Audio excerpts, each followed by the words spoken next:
আগস্টৰ breaking news matric higher secondary lakh lakh পৰীক্ষাৰ্থীৰ বাবে আহি গ'ল ডাঙৰ খবৰ ৩৫টা নিৰ্দেশনা আহিল এছঅপি নিৰ্দেশনাৰে আহিল এছঅপি আৰু কঠোৰ হৈ পৰিছে ৰাজ্যৰ শিক্ষা বিভাগ তন্নকৈ তালাচী চলোৱা হ'ব প্ৰতিগৰাকী পৰীক্ষাৰ্থী প্ৰশ্ন কাকত ফাদিল নহবলৈ কঠোৰ হৈ পৰিছে এএছএছইবি আৰু প্ৰতিটো পৰীক্ষা কেন্দ্ৰৰ প্ৰত্যেকটো কোঠাত চিচিটিভি বাধ্যতামূলক প্ৰশ্ন কাকত আৰু উত্তৰ বহি খোলা কোঠাত থাকিব চিচিটিভি নিৰীক্ষণ পৰীক্ষা কেন্দ্ৰৰ নিৰীক্ষকে ভিতৰলৈ নিব নোৱাৰিব মোবাইল পৰীক্ষা কেন্দ্ৰৰ প্ৰৱেশদ্বাৰ বাৰান্দাত থাকিব লাগিব চিচিটিভি কেমেৰা পৰীক্ষা ৰুমৰ পিছফালৰ দৰ্জা খিৰিকী থাকিব সম্পূৰ্ণৰূপে বন্ধ ৰাজ্যৰ কোনো পৰীক্ষা কেন্দ্ৰতে পলম হ'ব নোৱাৰিব পৰীক্ষা আৰু ব্যক্তিগত খণ্ডৰ বিদ্যালয়ত নহয় এবাৰ মেট্ৰিক আৰু হায়াৰ ছেকেণ্ডাৰী পৰীক্ষা ব্যক্তিগত খণ্ডৰ শিক্ষক থাকিব নোৱাৰিব নিৰীক্ষক হিচাপে শালীনতা বজাইহে ছাত্ৰী কৰিব পাৰিব চেকিং তত্ত্বাৱধায়কৰ হাতত নিৰীক্ষক বিষয়া কৰ্মচাৰীয়ে জমা দিব লাগিব মোবাইল ইংৰাজী অসমীয়া বড়ো হিন্দী ভাষাত ছপা হ'ব প্ৰশ্ন কাকত আৰু নকল আৰু প্ৰশ্ন কাকত ফাদিলৰ ঘটনা ৰোধৰ বাবে পদক্ষেপ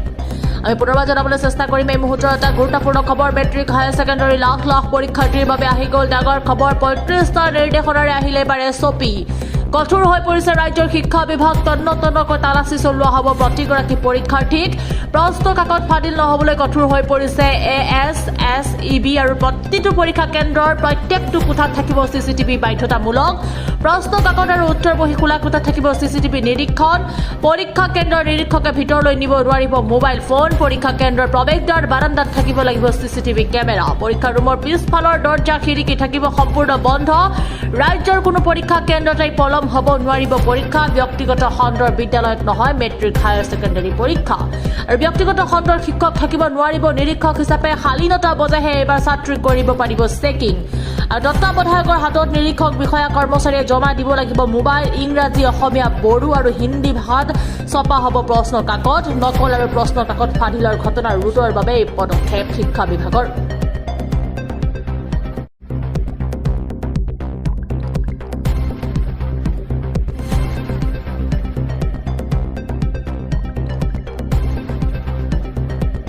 এইবাৰ প্ৰাইভেট স্কুলত পৰীক্ষা নহ'ব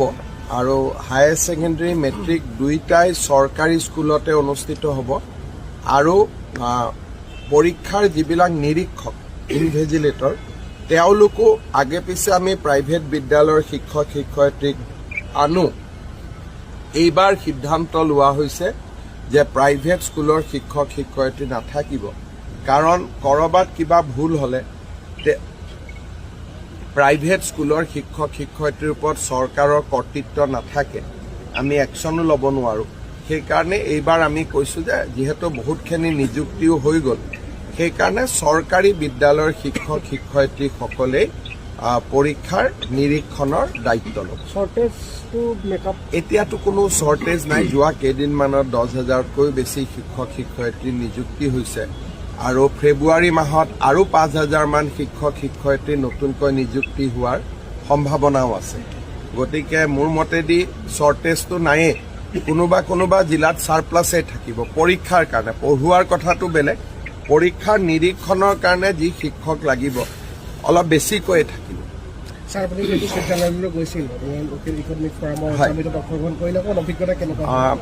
তাৰ বিষয়ে মই আপোনালোকক ৰিপাব্লিক ডে হৈ যাব দিয়ক গণৰাজ্য দিৱস হৈ যাব দিয়ক আপোনালোকক এদিন মাতিম ছুইজাৰলেণ্ডত আমাৰ অভিজ্ঞতা কি হ'ল অসমে কেনেকৈ নিজৰ কথা ক'লে অসমলৈ কোন কোন উদ্যোগ নতুনকৈ আহিব খুজিছে এই গোটেই বিষয়ে গণৰাজ্য দিৱস হৈ যাওক ভাল কৰি মই আপোনালোকক এদিন মাতিমো আৰু বহুতখিনি বিনিয়োগকাৰী অসমতো আহিব ফেব্ৰুৱাৰী মাহত আমি অনুষ্ঠান এটা কৰিম তাতে মই যিহেতু MOU কৰা নাই তেওঁলোকক মই ফেব্ৰুৱাৰীত ইয়াতে মাতিছোঁ MOU কৰাৰ কাৰণে ছাৰ ইমানখিনি উন্নয়নৰ বাতাবৰণ সৃষ্টি হোৱাৰ মাজতে দেখা গৈছে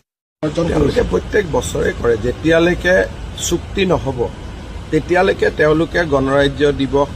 বৰ্জন কৰাৰ যিটো আহ্বান সেইটো জনাই থাকে